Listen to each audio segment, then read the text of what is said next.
it is 9 p.m. in Djibouti. It's time to English New Edition for tonight headlines. We have the President Gele has arrived in Addis Ababa to take part on the extraordinary summit on the African Organization.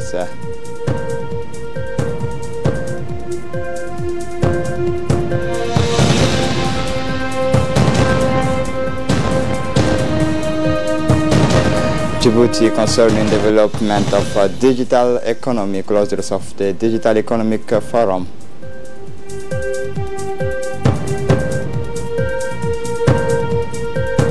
Concerning international scene, Asian Summit call for multilateralism is strengthened. Welcome to our newsrooms.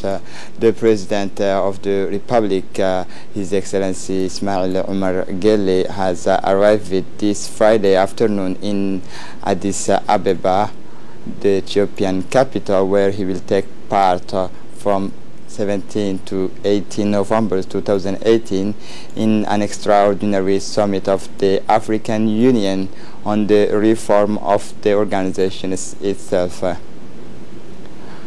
On his way down the plane, he was greeted by Ethiopian's government member and the representative of the African Union. A warm welcome was reserved to him. The President of the Republic, His Excellency Ismail Omar Gelle. After the official greetings, the head of state had a meeting with Ethiopian government member at the VIP lounge of Addis Ababa International Airport.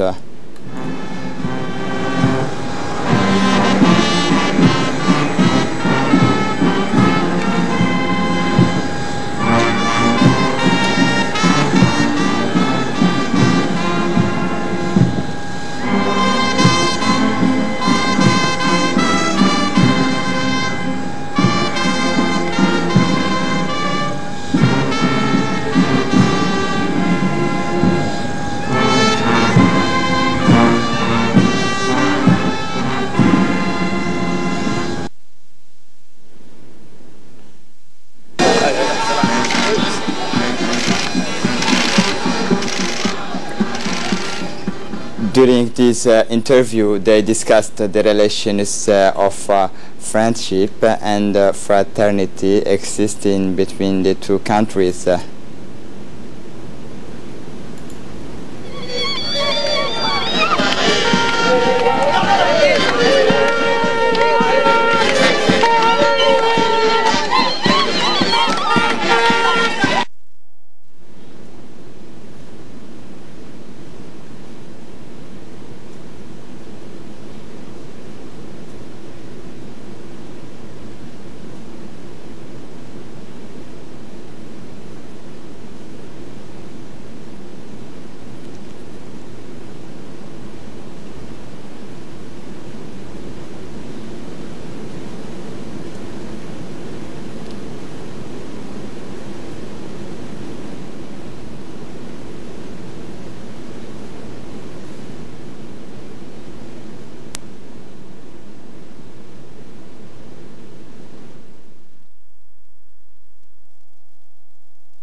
In an interview with our colleagues Fatuma Saleh, the Minister of Foreign Affairs and International Cooperation, Mr. Mahmoud Ali Yusuf recalled on the decisions of the Security Council concerning the lifting of the sanctions of Eritrea. It was yesterday afternoon that closed the forum of the digital economy. This forum that lasted for 2 days. The policymaker, experts and development partners have addressed all aspects of the digital world with the aim of setting up a digital strategy that will aim to take up challenges and seize opportunities in a development perspective, future-oriented commercial activities and attractiveness factors that are intrinsic to the country's digital transformation project. Government member, pioneers in technology and development partners have open discussions to assess the issues surrounding the digital economy and to share international best practices in this area. High-level panelists have begun substantial debate around the contribution of ICTs in the modernizations of large part of the Djiboutian economy. The debate also focused on the digital transformations whose mission was to translate the digital strategy into the nation's plans as well as the support department. This forum discussed the operationalization aspect of digital strategy be digital by addressing the impact of digitalization on the three axes people, process and technology. This forum, which has been largely awaited by many people, has brought together senior administrations officials, professionals from the fields of ITC and technology, two generations classes that are the millennial generations and the generation Z. For his part, the Minister of Communication, Abdi Yusuf Suge, has emphasized it in these conferences to strengthen the potentials of digital economy in communications time. Our young learners more and more and doing more, he concludes. The Minister of Higher Education, Dr. Nabil Mohammed Ahmed, has indicated that this conference is an opportunity for all students to discover about what and how they can realize their exceptional capacity. For his part, the Minister of Economy and Finance, Ilyas Musa Dawali, has indicated that this conference will serve economically for all the Djiboutians young and to facilitate their capacity in the best conditions. Yesterday, on the sidelines of the forum on digital economy, as part of the working visit, Mr. Mohsin Jazoui, the Moroccan minister delegate to the Foreign Affairs and International Cooperation, is in charge of African cooperation, met with the Minister of Economy and Finance in charge of Industry, His Excellency Ilyas Musa Dawali, at Campeski Palace Hotel to discuss ways and means to strengthen the cooperation relations between the Kingdom of Morocco and the Republic of Djibouti.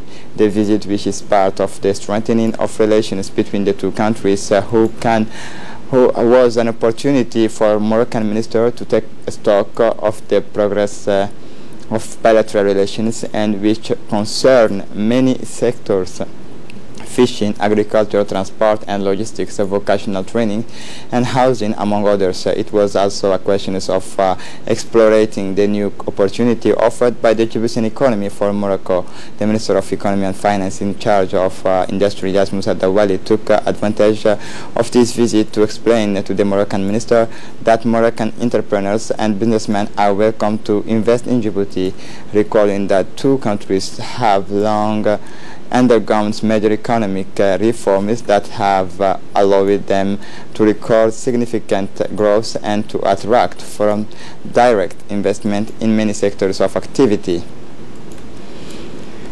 After the closing of the conference, the Minister of Labour, Hassan Idris Samriye, had an informal meeting with the representative of trade union training of maritime transport workers and dockers, ports from Africa and the Mediterranean.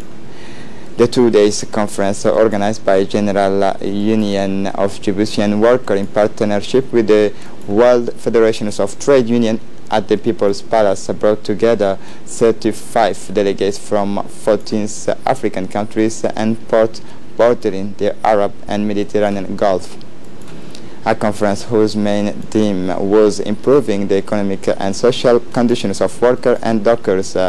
During the work, the delegates have informative exchange to reinforce the interport framework and the implementation is adequate policy to improve the safety of all workers of the port and to fight from wave and decent working conditions. The protection and social security of dockers and their trainings were also discussed at the conference.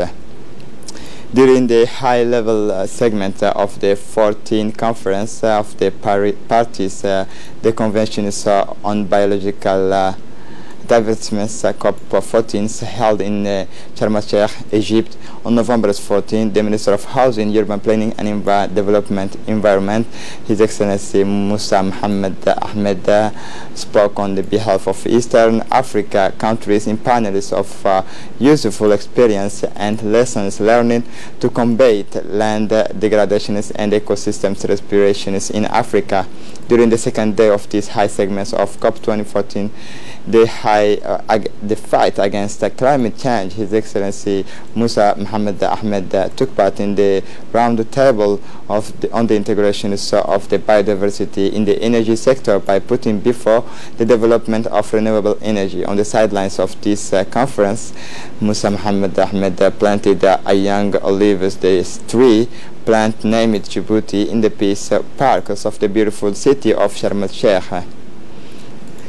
As part of the promotions of tourism in Djibouti, the Ministry of Tourism and Trade, in collaboration with the Islamic Development Bank and the Arab Organizations of Tourism, have closed Wednesday a training seminars at the People's Palace.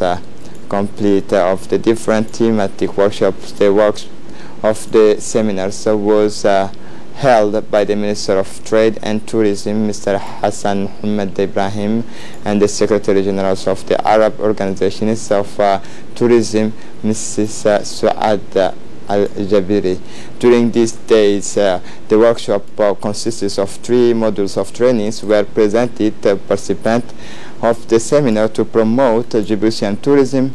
The work has been animated by 5 Egyptian expert trainers. The institution is responsible for tourism and the representative of the private sector operating in the tourism sectors have participated in the closure of the seminar on the Pairs people.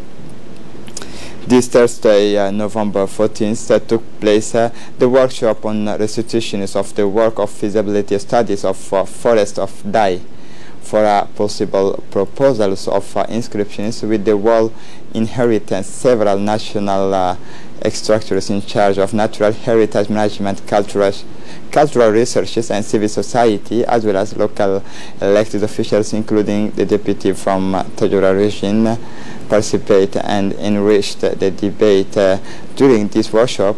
This workshop was chaired by the Secretary General of the Ministry of Business, Cultures and Property of Mr. Mohammed Ahmed Sultan. This study was funded by UNESCO and carried out by Lions Protected Area in Africa and Conservationist Program with the support of national experts. The workshop also saw the participations of parliamentarians from Mr. Hussein Abdul Qadir and Ahmed Mohammed Wadad, the representative and the Minister of the Environment. This important meeting took place in 3 phases. The first phase is focused on a summary of preservations of the results of the study. The second on the reactions of the participant, and the third phase consisted formulations of recommendation. This presentation highlighted the current state of observations of the Dai forest that characterize the progressive degradations of its ecosystems due to climate phenomena, capacity of rainfall, climate change associated with orthopedic pressures, the most important of which are the cutting and overgrazing. In addition to these climate phenomena and anthropogenic pressure, the absence of management bodies on the site has also been identified as one of the major shortcomings. Finally, Restoration Initiative, through projects financed by the Djiboutian state and its partners, have shown that it is still possible to have the Dai forest. For his part, the General Secretary of the Ministry of Culture, Mr. Mohammed Ahmed Sultan, said the forest of the Dai is important to protect the biodiversity, and it's also a forest where is located the mosque and Sheikh Abdulaziz on many visitors rebound.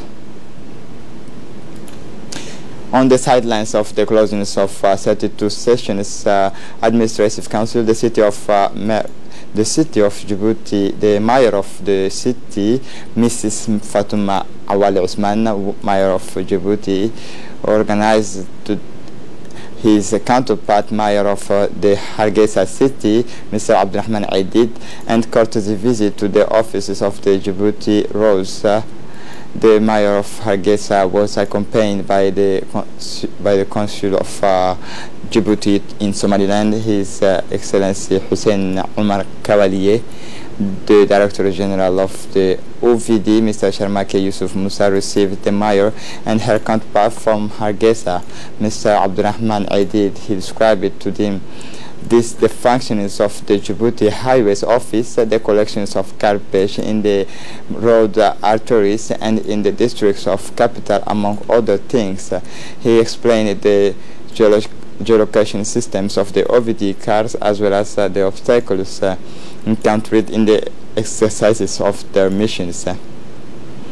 As part of the fight against smuggling in all its forms, 14 November 2018, at 8 hours following the information is crash-checked, the element of the gendarmerie mobile stationed at Nagar station intercept a vehicle pickup corresponding to the report and from the side of Loyata. During the searches of a vehicle in question, the gendarmes discovered a large consignment of contraband goods. For this purpose, the gendarme says it's 6 pocket of Benson brand cigarette, 14 cartridge of Royal brand cigarette, and 63 package of counterfeit cosmetic product. On the spot, 4 individuals, including the driver, were arrested while they were about to bypass the gendarme checkpoint. All goods and vehicles used for transport have been seized. The investigation was entrusted to the Damerjok Brigade. The alleged perpetrators of this smuggling act have been placed in custody and will be brought to justice for smuggling. In addition, the High Command of the Gendarmerie informed the population that gendarmes will spare no effort days and night to deal with these kinds of illegal traffic that seriously affect the national economy. A team from Obok Hospital Center is moved to the Wadi region as part of the mobile team's activity led by Dr. Dimbio. The team provides care and consultations to a group of patients living in the surrounding localities. This activity of the mobile teams are periodically conducted to extend health coverage in the most remote area of the territory, composed of the state certified nurses and senior health technicians. The mission of these teams is to allow all the population living in the rural area to receive the free primary care such as postnatal and prenatal consultations, ophthalmology, nutrition and management of the childhood disease. It should be noted that in passing that the mobile team also carried a great deal of equipment and adequate technical equipment as well as a supply of drugs in sufficient quantities to cover this mission.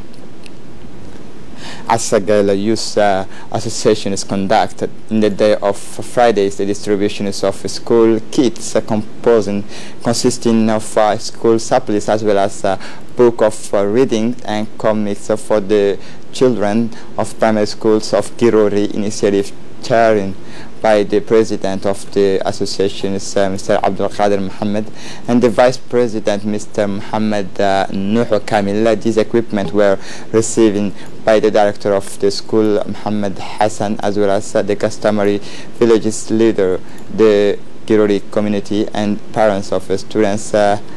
Expressed their heartfelt thanks to the Asagaila Youth Association for this valuable assistance. It should be recalled that these associations had already undertaken similar actions in the locality of Asagaila and other parts of the region.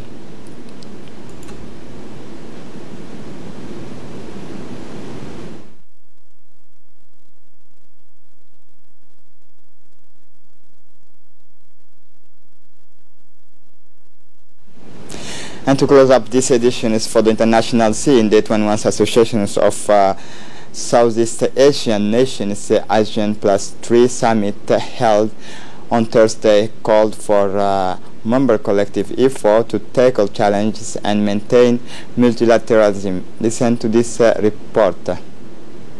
Association of Southeast Asian Nation Plus 3 Summit held on Tuesday called for members' collective effort to tackle challenges and maintain multilateralism. Singapore Prime Minister Lee Hsien Loong, whose country holds the rotating ASEAN chairmanship this year, hosted the summit, which groups ASEAN and its three external partners, China, South Korea, and Japan. He noted that ASEAN is in goods with the three countries totalized over $800 billion, according for some 21% of ASEAN's merchandise trade in 2017. This is it for tonight's news. Thanks for watching us. Have a good evening.